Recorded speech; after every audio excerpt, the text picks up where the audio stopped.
Shall we get my first guest out, ladies and gentlemen? Why don't we? When they talk about A-list actors, he is at the very top of that list. Please go crazy for the one and only Mr. Michael Douglas.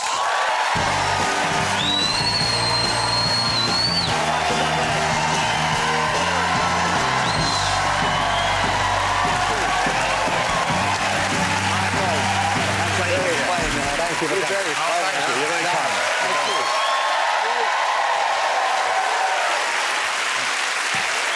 Okay. Well, As John just said, I'm straight from the dildo. Yeah. Well, look, welcome to the show. Thank you so much for coming here. I was talking earlier, I mentioned some of your movies. Your career has spanned over 40 years in Hollywood. Yeah. That's incredible. It is. And I'm pleased to say, and hopefully on behalf of all of us, you show no signs of slowing down. You've got a full slate. You're really back in the saddle making movies, aren't you? Yeah, I like my day job. You know, I really like it. I think a little bit. I had a cancer battle about 4 or 5 years ago, you know, and came out just fine, all cancer-free. But you kind of get this extra surge of energy to go on. And I forgot how much I enjoyed producing. I produced a lot of movies, too. So I've been actively involved in both some acting and producing, and then I do all my other side stuff. Let's talk about your dad a little bit before we get back to you and your career, because what an incredible man, what an incredible actor, what a charismatic star he was. Mr. Kirk Douglas, ladies and gentlemen, I think all of his movies have touched us in different ways. Thank you. And this is Michael. He's turning 100 years old next month. He's 100.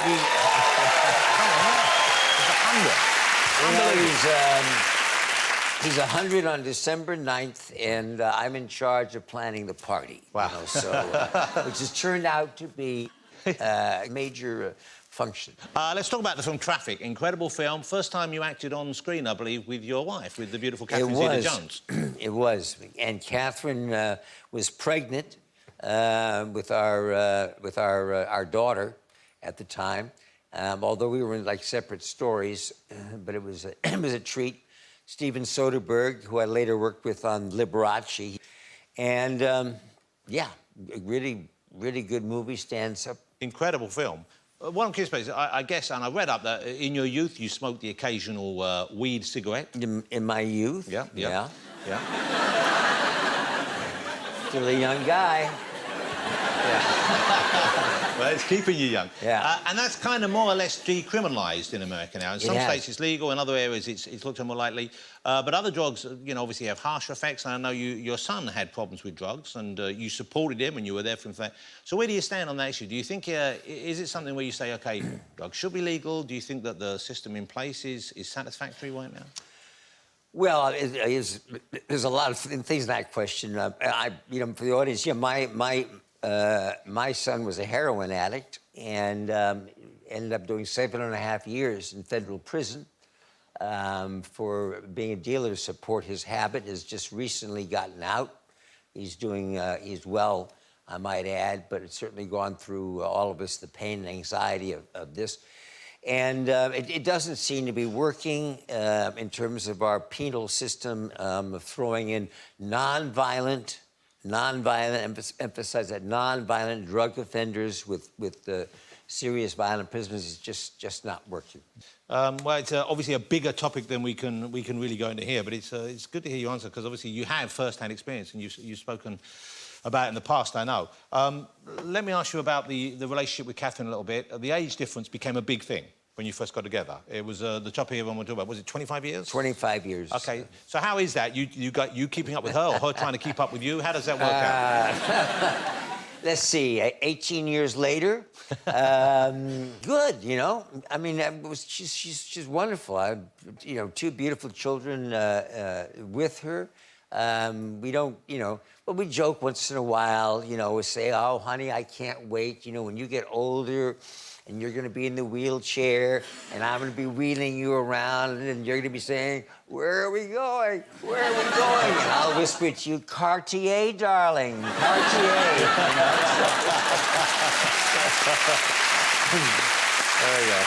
She's got it all mapped out. She got it all figured out. When did you meet her? What was the first date, or when did you first approach her? I met her. I just had seen Zorro, and then I was over at the Deauville Film Festival, and I saw that the next night of the festival, Catherine was going to be there with Zorro. So I said, all right. I asked the gentleman, my publicist, I'd really like to meet her. Can you find out if I can have a drink with her? And so they got back to me and said, yes, she's only going to be in for the one night, but she was in the middle of making Entrapment at that time. And I met her, you know, in the bar, and a total gentleman. And then they had to go off and do their work. And I said, you know, a chance when you come back, you know, if you want to have a nightcap and stuff. And she came back after all her work. We sat there for a little while. And I said to her after about half an hour, you know, I'm going to be the father of your children. And things move fast. But it sounded good. And she said, you know, I've heard a lot about you. And I've seen a lot about you, and I think it's time that I say goodnight. Wow. And so I thought, oh, I've totally blew. She was gone early the next morning, and she went to a place, I don't know, maybe you all know. You know where Mull is in Scotland, in the islands? Mull? Mull. Mull, thanks you, Mull, up there, Mull. So I thought, it's all gone. I've just destroyed it. So I said, listen, I gotta find some roses, you know, and I gotta get some roses to her. And I couldn't believe it. By the time that Catherine arrived in Mull, she said, oh, and I can't do a Scottish accent. Oh, you'll never guess what's here in your room.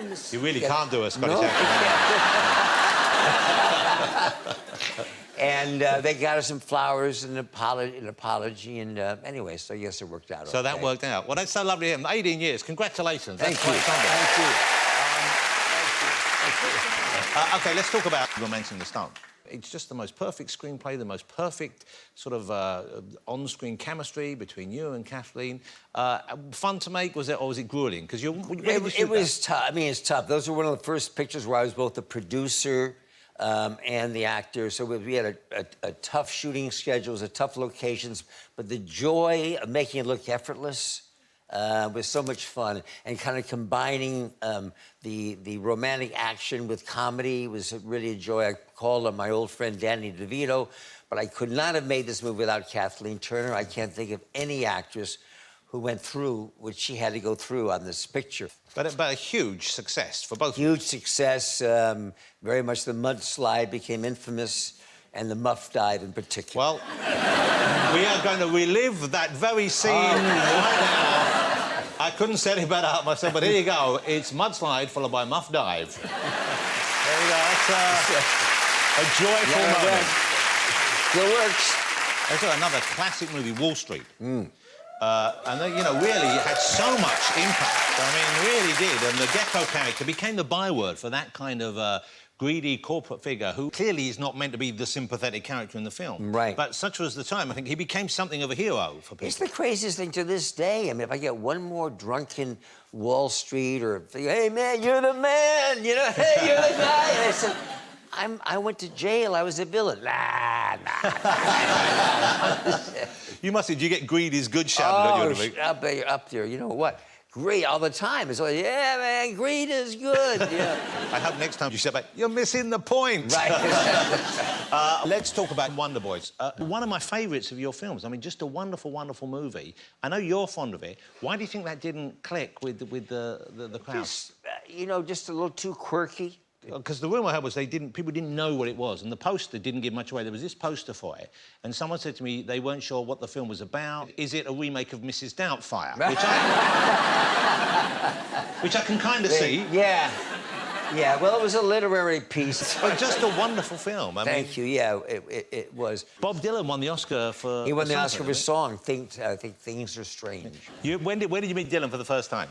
The first time I met Bob Dylan was at after the Golden Globes Awards for Wall Street. And I went back, I had won. And as I was leaving to go to the Golden Globes, I had met George Harrison. Hold it, one name at a time. Come on. I know. In the lobby, George Harrison. I go to the awards, and what happened? You win, you go back, you do the press. By the time I come out of the press and all that, everybody's gone home. So I'm kind of feeling, I go back to my hotel feeling sorry for myself. So you just won this big award, but you're alone in the hotel? Yeah, kind of, I'm back. So I go back, And about 12 o'clock that night, I get a call in the hotel room. I said, oh, Michael? He says, yeah, it's George Harrison. Hey, George.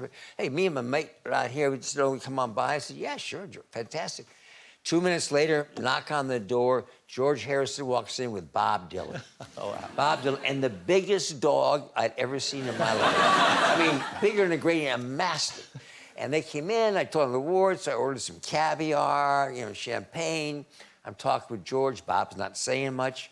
The dog's walking back and forth. I'm sort of talking over the dog, a huge dog walking back and forth. And also the dog starts sniffing. And he goes to caviar. He starts licking up $150 a lick. Just licking. I'm looking, I'm going, the dog's eating the caviar.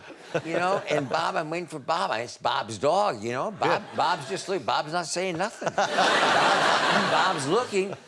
And finally, I see him about to do something. He goes, far out, he likes caviar. Wow. That's fantastic.